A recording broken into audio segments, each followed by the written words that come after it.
Good morning guys. Kuha tayo ng wild ampalaya. Akala ko sa La Union lang tumutubo tong wild ampalaya. Mayroon din pala dito sa Cavite, sa Fish 5. Dito sa may crate. Daming wild ampalaya dito. Sarap to, almusal. At kuha tayo. Ito po yung wild ampalaya. Pa-from din natin diyan. Tayo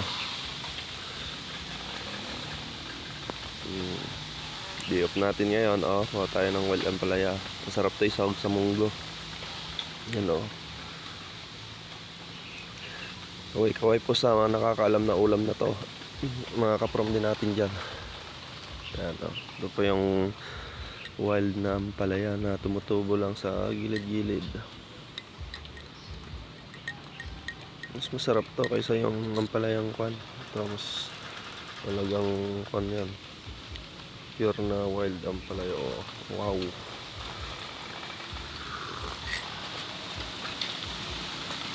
dami dito. Tumubo lang sa gilid. May malapit sa ito. Shoutout po sa mga kumakain nito. Ito po yung wild ampalaya mga ka-from D. Paki-follow and share na lang po.